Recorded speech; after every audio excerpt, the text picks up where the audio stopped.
Back दोस्तों, आज मैं आप लोगों के लिए फिर से एक न्यू वीडियो लेकर के आया हूँ।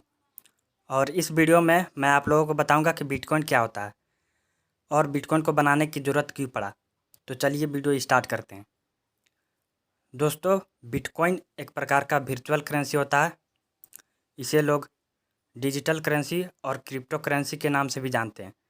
काफ़ी लोग इसे फ्यूचर कॉइन भी कहते हैं और इसे प्राइवेट करेंसी के नाम से भी जाना जाता है।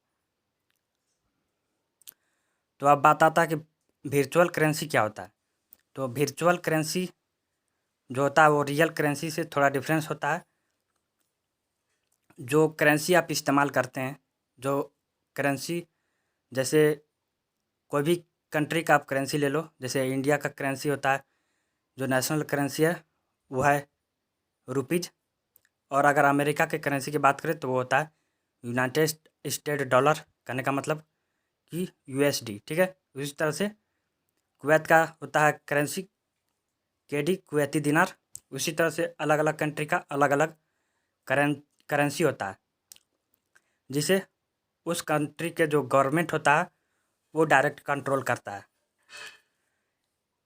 वो सब जो करेंसी होता है वो होता है रियल करेंसी, जिसे नेशनल करेंसी और फिएट करेंसी के नाम से भी जानते हैं। उसे एक्चुअल करेंसी के नाम से भी जाना जाता है।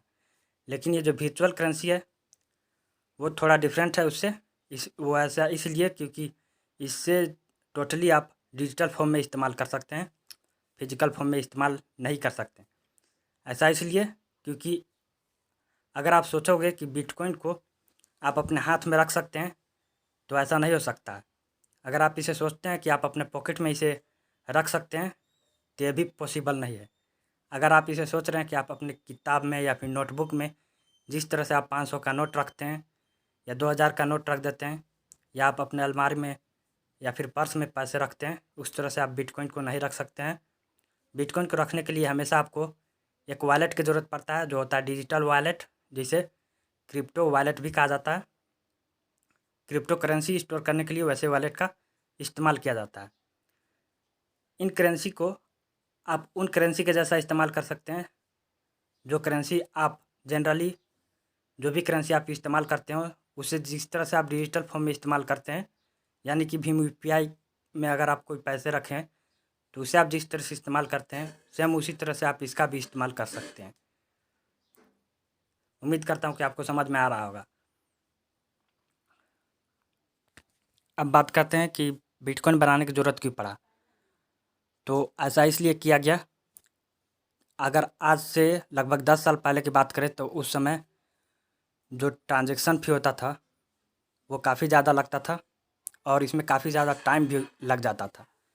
और अगर रही बात इंटरनेशनल लेवल की ट्रांजैक्शन की बात करें तो वहाँ पे ये ट्रांजैक्शन फ़ी और ज़्यादा होता था और उसमें आपको कुछ जो होता था वहाँ पे आपको टैक्स भी पे करने की ज़रूरत पड़ता था।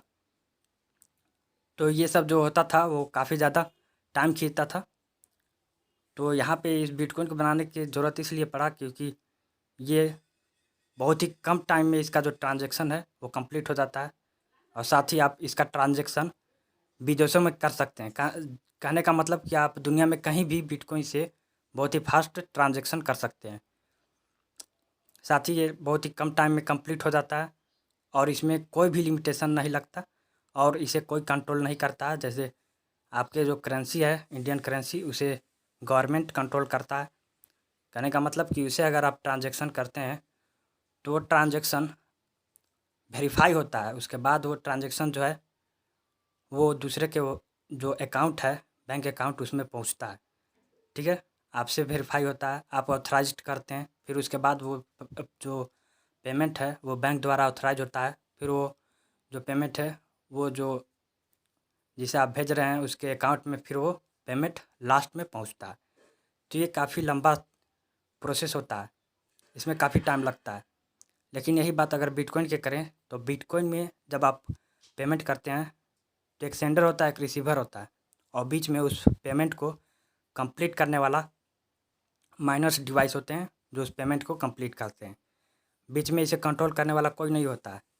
कहने का मतलब देखा जाए तो कोई भी गवर्नमेंट इसे कंट्रोल नहीं करता है, इसलिए आप इसका ट्रांजैक्शन दुनिया में कहीं भी कर सकते हैं बिना किसी रुकावट के।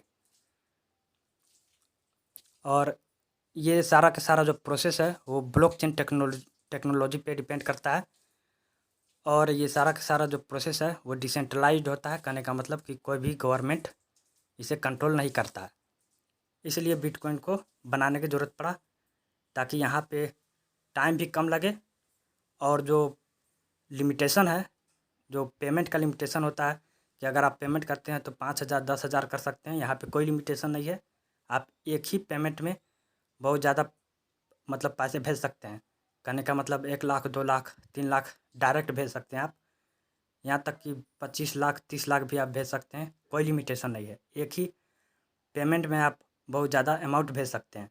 तो यहाँ पे किसी भी तरह का लिमिटेशन नहीं है, कोई भी टाइम डिले नहीं है। 5 मिनट के अंदर में इसका जो पेमेंट है वो कंप्लीट हो जाता है।